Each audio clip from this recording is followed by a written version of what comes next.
20 आतंकी गिरफ्तार किए गए हैं। इन गिरफ्तारियों ने शहर को आतंक का गढ़ बनाने की आशंका पैदा कर दिया। हाल ही में गिरफ्तार 20 वर्षीय सैयद अदनान का मामला विशेष रूप से चौंकाने वाला है। जांच में सामने आया कि अदनान सीरिया में बैठे आईएसआईएस के एक कमांडर के सीधे संपर्क में था और उसे दिल्ली में धमाका करने का निर्देश मिला था। और अधिक जानकारी ले लेंगे, शैलेंद्र पराशर हमारे साथ जुड़ चुके हैं। शैलेंद्र जी, क्योंकि जिस तरीके से अभी बड़ी खबर सामने आ रही है, जहां पर राजधानी भोपाल जो है अब आतंक का गढ़ बनता जा रहा है, जिस कारण से अब सुरक्षा एजेंसियों की जो चिंता है वो भी बढ़ती जा रही है। 20 आतंकियों की अब तक गिरफ्तारी हो चुकी है, क्या है पूरा मामला, बताइए। जी बिल्कुल, ऐसा बताना चाहूंगा जिस तरह से मध्य प्रदेश में एटीएस और एनआईए की संयुक्त अभियान में अदनान खान को पकड़ा गया है। अदनान खान अकाउंटेंट सीए की तैयारी कर रहा था। इनके पिता भी अकाउंटेंट थे, माँ इनकी गृहिणी थी। सामान्य रूप से परिवार था, लेकिन यह अदनान अपने घर में फर्स्ट फ्लोर पर बैठ के एकांत अपने कमरे में बैठकर सीरिया से जुड़े हुए जो आतंकी संगठन है उनकी वीडियो और उनके द्वारा लगातार टच में था, जिसको मध्य प्रदेश की सुरक्षा एजेंसी द्वारा पकड़ा गया है।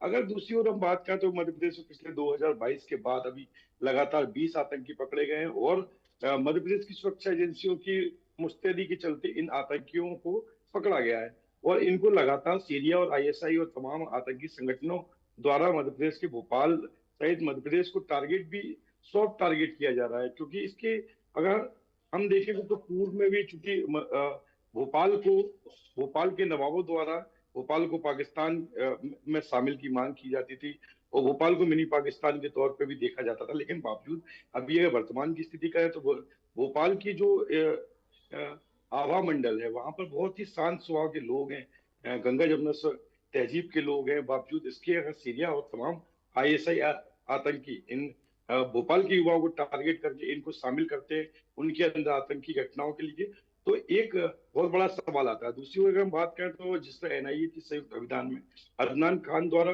दीपावली पर दिल्ली में भीड़भाड़ वाले इलाके को टारगेट कर बहुत बड़ा बम ब्लास्ट की तैयारी की जा रही थी, जिसको सुरक्षा एजेंसी के मुस्तैदी के चलते यह चीज सामने आ गई है।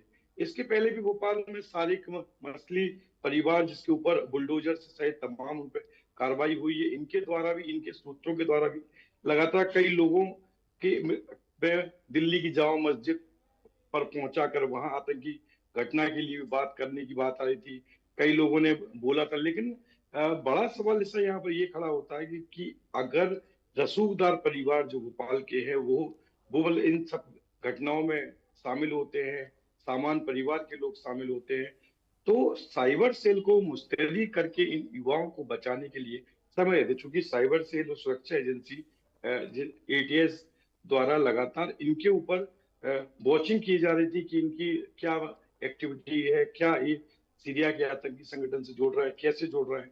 तो उन जो वेबसाइट हैं या सोशल मीडिया साइट हैं जिनसे सीखते हैं उनके ऊपर समय रहते पकड़ा जा सकता था। और अभी भी मध्य प्रदेश की एजेंसी सुरक्षा के नाम पर बहुत ही तेजी से काम करती है।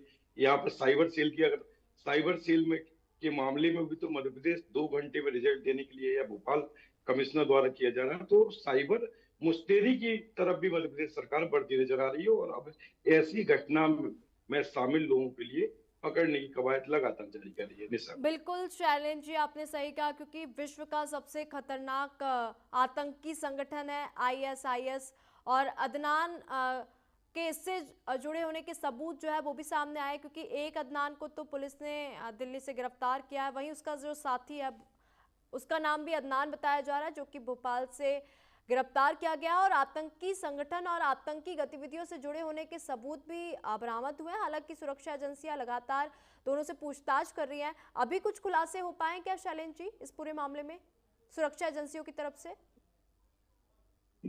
जी बिल्कुल, सुरक्षा एजेंसी तो मुस्तैदी से काम कर रही है। खुलासे में जिस तरह भोपाल के करौद के सादिक नगर का निवासी अदनान खान बताया जाता, ये 19 वर्षीय युवा है जो सीए की तैयारी कर रहा था। उसके बाद अगर आसपास के माहौल में हमारी न्यूज इंडिया की टीम ने भी जानकारी दी चाहिए तो ऐसा कुछ लग नहीं रहा था कि आतंकी घटना को अंजाम देगा, क्योंकि अदनान अपनी फिटनेस को लेके भी तैयारी करता था, साफ सफाई को देखता था और तमाम तो शक का दूर दूर से वास्ता नहीं आ रहा था। लेकिन जब लगातार जब एटीएस मध्य प्रदेश एजेंसी सुरक्षा एजेंसी द्वारा जांच की गई और देखा गया तो अदनान द्वारा सीरिया आईएसआई आतंकी संगठन से लगातार वीडियो वॉचिंग हम्म। उनकी तरफ भावना भरना, आतंकी का एक तरह से प्री प्लान करना।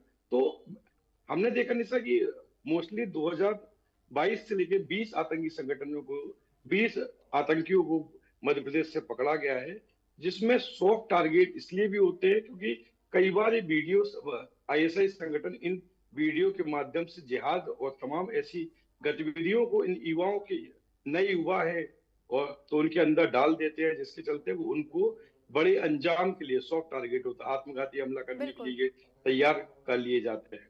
ठीक है। जी सर। शैलेंद्र जी, धन्यवाद तमाम जानकारी हमारे साथ साझा करने के लिए। इसके साथ